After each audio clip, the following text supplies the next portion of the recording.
Shalom, sahabat yang baik hati, salam sehat selalu bagi kita semuanya. Marilah kita bersatu di dalam doa.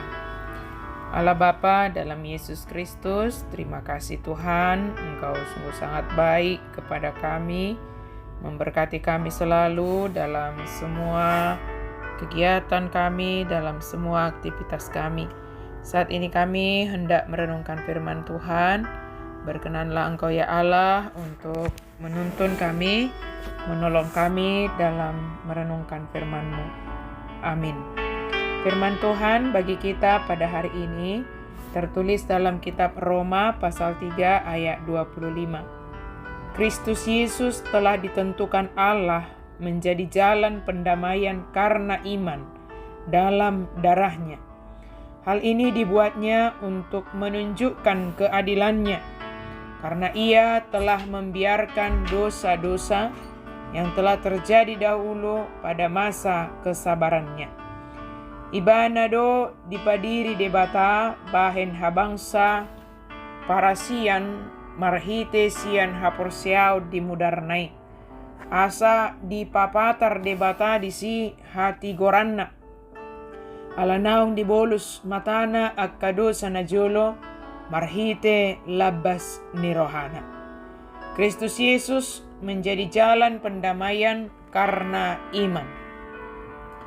Kasih karunia digambarkan seperti seorang ibu yang membungkuk dengan penuh belas kasihan untuk menolong anaknya yang terjatuh. Penggambaran ini menyatakan bahwa tindakan membungkuk dengan penuh belas kasihan juga mengajarkan kepada anak untuk melangkah dengan hati-hati dan mengajarkan bagaimana seharusnya yang hendak dilakukan seorang anak tersebut hingga saatnya anak tersebut benar-benar mengetahui bagaimana berjalan dengan baik dan tidak mengulangi kesalahan yang sama. Posisi kita adalah seperti seorang anak yang terjatuh tersebut, sebab manusia itu telah jatuh ke dalam dosa. Yang dapat menyelamatkan manusia hanyalah Allah saja di dalam Yesus Kristus. Tindakan Allah yang turun dari sorga dan menjadi manusia di dalam Yesus Kristus sebagai inisiatif Allah sendiri untuk menyelamatkan manusia karena kasih karunia-Nya kepada dunia ini. Untuk mendamaikan manusia, memperbaiki hubungan manusia dengan Allah.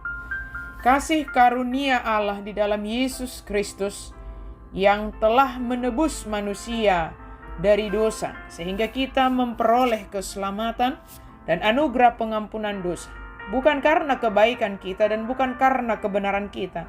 Semua adalah hanya karena kasih karunia Allah di dalam Yesus Kristus. Sebagai penerima kasih karunia Allah dengan cuma-cuma, maka mari kita meresponnya dengan melakukan kebaikan.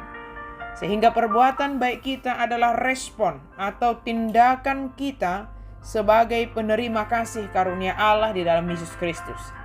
Jika dengan mendengar suara Tuhan kita menjadi berubah, maka lebih lagi ketika kita menghidupi kasih karunia Allah dalam Yesus Kristus. Maka segala sesuatu yang kita lakukan adalah menggambarkan kasih karunia yang berasal dari Yesus Kristus.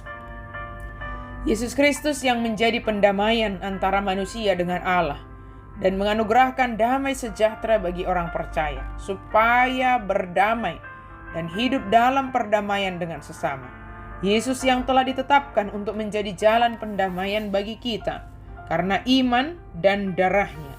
Maka marilah kita hidup dalam damai yang telah dianugerahkan bagi kita. Allah menunjukkan kasih dan keadilannya dalam Yesus Kristus yang telah rela mati di kayu salib untuk menebus kita umat yang dikasihinya. Seharusnya lah manusia yang berdosa menanggung hukuman karena dosa, tetapi karena kasih dan keadilannya, darah Yesus tercurah untuk menebus kita. Sebagai orang yang telah ditebus dengan darah Kristus, marilah kita berdamai dan menjadi pembawa damai kepada sekitar kita. Amin. Mari kita berdoa. Terima kasih Tuhan untuk anugerah, untuk kasih karunia-Mu bagi kami. Engkau rela menjadi manusia, untuk menebus kami, untuk menjadi pendamai kami. Engkau telah memperbaiki hubungan kami denganmu ya Allah Bapa melalui Yesus Kristus.